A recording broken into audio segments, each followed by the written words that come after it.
તો બ્રહ્મા વિષ્ણુ અને મહેશ ઉત્પન્ન થયા.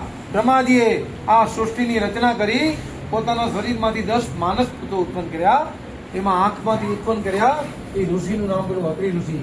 અત્રિ ઋષિ તે બ્રહ્માના, મરિત તે બ્રહ્માના, વશિષ્ઠ તે બ્રહ્માના, પલ તે બ્રહ્માના, પુલસત તે બ્રહ્માના, ઋતુ તે બ્રહ્માના, અંગિરા તે બ્રહ્માના, નારદ તે બ્રહ્માના અને દક્ષ તે બ્રહ્માના. આવી રીતે પોતાના શરીરમાંથી 10 માનસ પુત્રો ઉત્પન્ન કર્યા.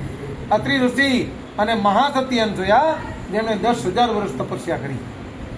10,000 વર્ષ તપસ્યા કર્યા પછી તેમને ત્યાં બ્રહ્મા વિષ્ણુ અને મહેશ ત્રણેયના અંશ અવતાર 3 દીકરાના જન્મ થયા. મોટા દીકરા ગુરુ દત્તાત્રેય, બીજા નંબરના દીકરા ગુરુ દુર્વાસા અને ત્રીજા નંબરના દીકરા જેના 2 નામ હતા. એક નામ હતું સોમદત્ત અને બીજું નામ હતું રાજા ચંદ્ર. ત્યાંથી આપણો ચંદ્રવંશનો કેળવાયેલો. ચંદ્રના બુદ્ધ થયા, બુદ્ધના આયુ થયા, એના પુરુરવા થયા, એના 9 રાજા થયા અને એમના રાજા યયાતિ રાજા થયા. યયાતિ રાજાના પણ 2 પુત્રો થયા, પુરુ રાજા અને યદુ રાજા.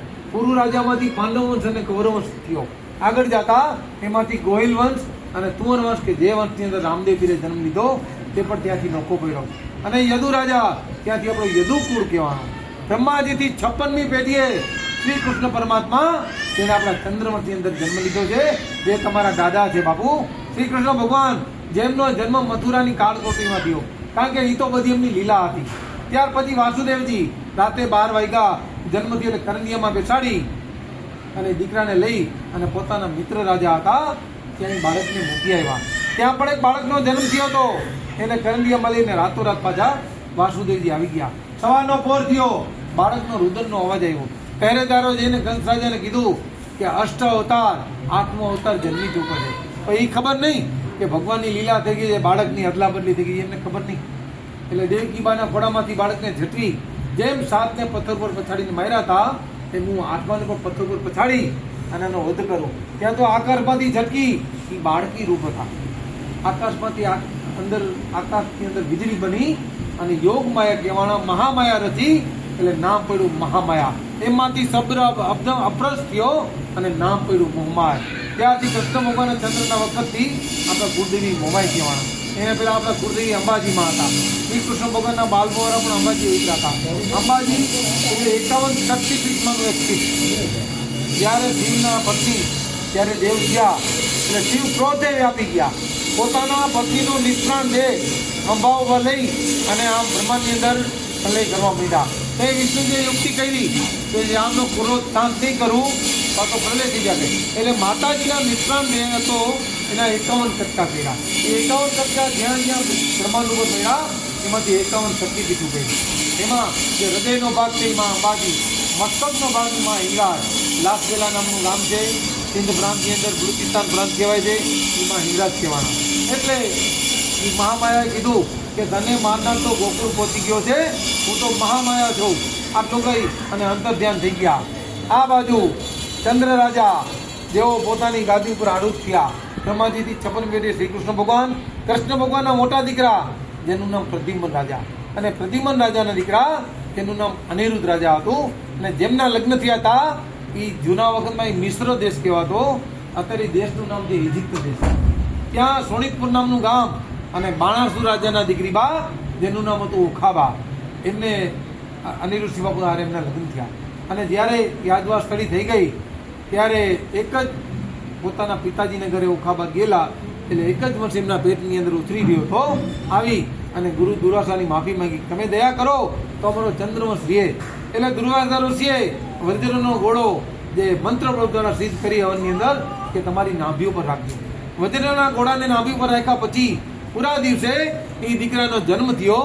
એ દીકરાનું નામ પડ્યું વજ્રનાભ. ત્યાંથી આપણો ચંદ્રવંશનો ખેડો આવેલો.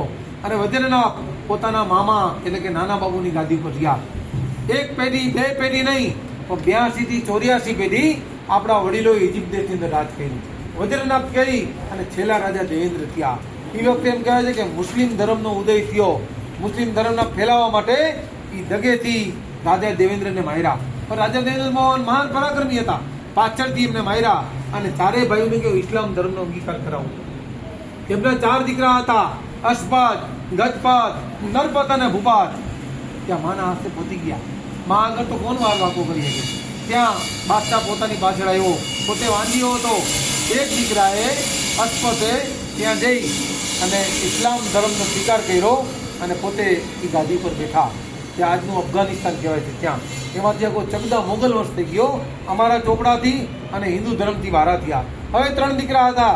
માને કીધું કે માં અમને આશીર્વાદ આપો. બામણામાં બરાબર એટલે તલવારના બળ ઉપર અમે નવો પ્રદેશ કબજે કરી. માતાજી આશીર્વાદ દીધા. બીજા નંબરના દીકરા ગજપત ત્યાંથી રવાના થયા. આવી અને ગઢ ગિરનાર કબજે કર્યો અને જુનાગઢની ગાદીએ બેઠા. એમાંથી ચુડાસમા, સરવૈયા, રાયજાદા અને ચોથી અટક રણા પડી. જે ભરૂચની બાજુમાં દહેજ બંદર છે ત્યાં 15 થી 18 ગામો છે. ચુડાસમાના ચોથા ભાઈ છે. ત્રીજા નંબરના દીકરા જેનું નામ નરપતજી બાપુ, જેઓ 32 લક્ષણા હતા અને અજાન બાહુ હતા. ડાબો ને જમણો બે હાથમાં શસ્ત્ર લઈ અને ધીંગાણું કરતા અને એમના હાથે ગોઠણથી હેઠે પોકતા. તેને અજાન બાહુ કહેવાય. ઈ માના આશીર્વાદ લઈ ત્યાંથી રવાના થયા. આવી અને ગિજની કબજે કર્યું. ત્યાંથી રવાના થયા.